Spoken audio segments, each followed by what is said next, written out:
सुंदर प्रश्न किया है कि सारी सृष्टि में पहले कुछ भी नहीं था।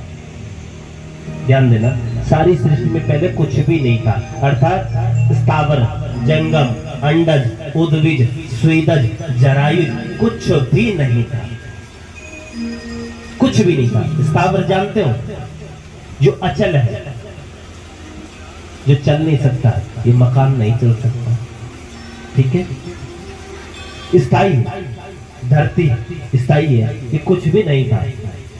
जंगम जो चलायमान है, चलायमान जैसे पैसा है, चलायमान है ना, अभी यहाँ रखा, अभी पहुंच गया दिल्ली 2 मिनट।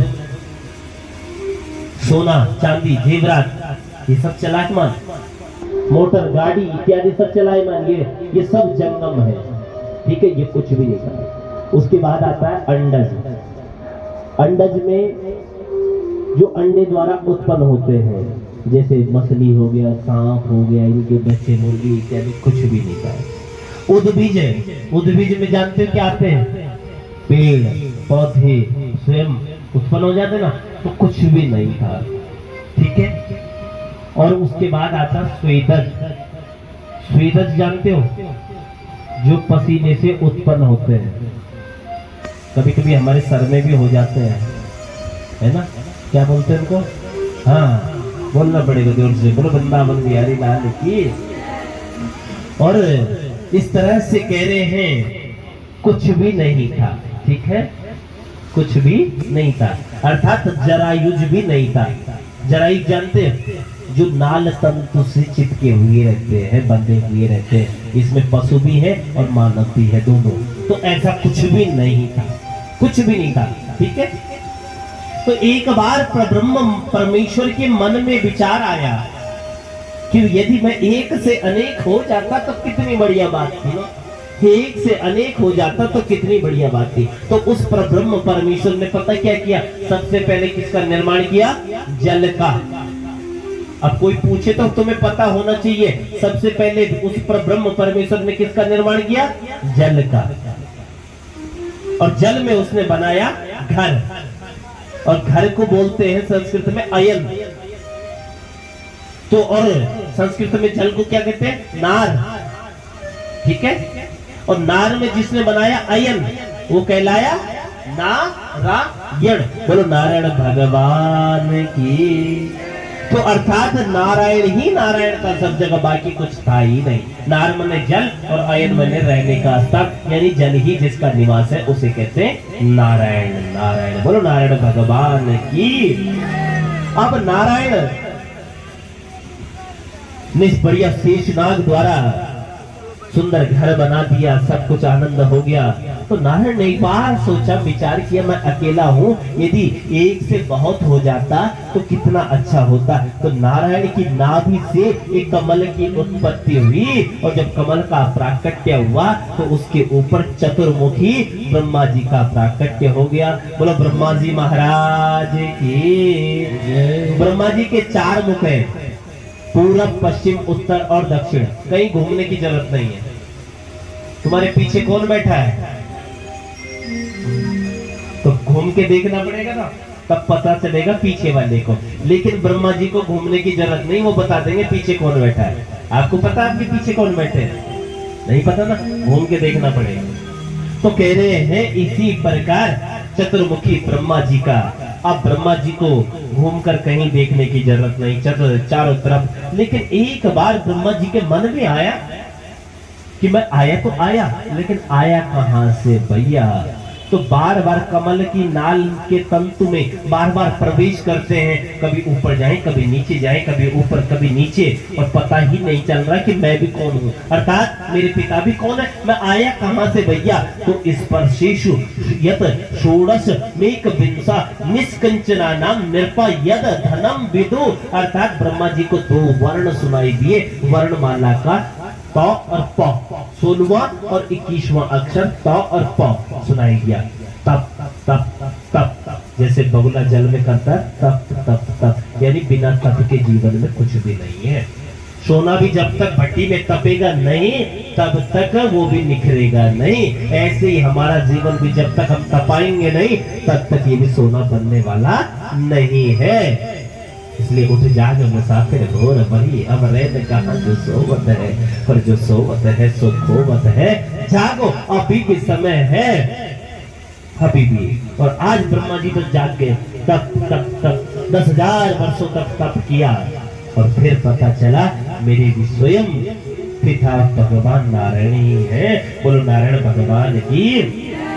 और आज नारायण ने ब्रह्मा जी का हाथ पकड़ा और उन्हें विधाता बना दिया। जाओ मेरा आदेश है, जाओ सृष्टि का निर्माण करो, सृष्टि का। लेकिन ब्रह्मा जी ने कहा कि हे प्रभु, थोड़ा सा ऐश्वर्य पाने के बाद जीव अभिमानी हो जाता है।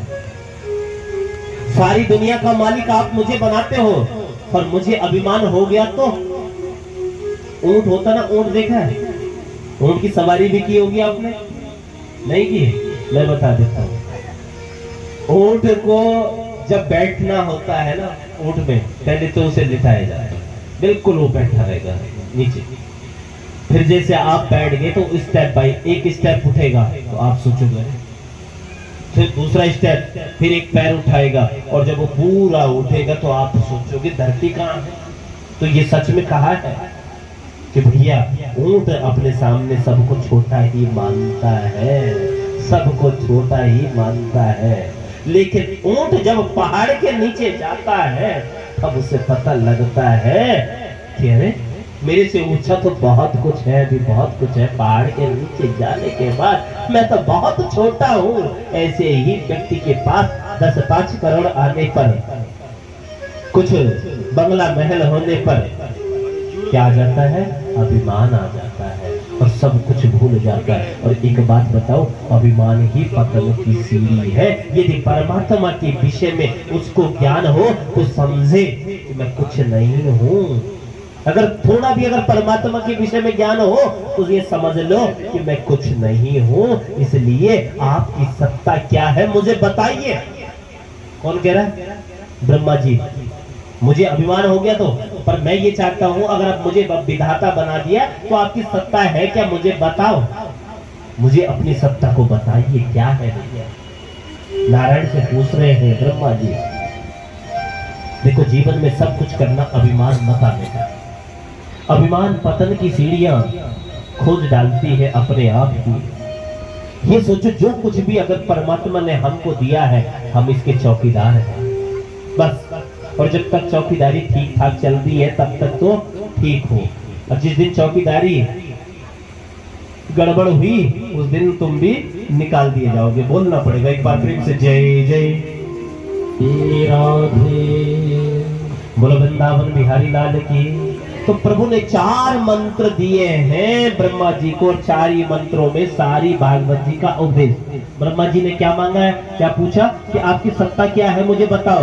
तो ब्रह्मा जी को अपनी सत्ता बताई। सत्ता अर्थात 4 श्लोकों में पूरी भागवत जी दे दिए हैं। कौन कौन से? कि अहमेवा समेवाग्रे नान्यद् सद सत्परम, और पश्चाद हम यदि तच्चा यवशिष्येत सोष्म्यहम्।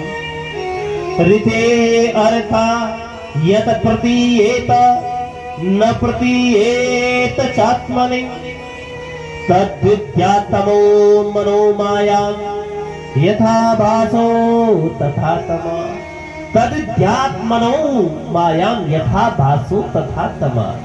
और कह रहे हैं आगे कि यथा महान्ति भूतानि भूतेषु चावचेष्वनो, और प्रविष्टान्या प्रविष्टानि तथा तेषु न तेष्वहम्।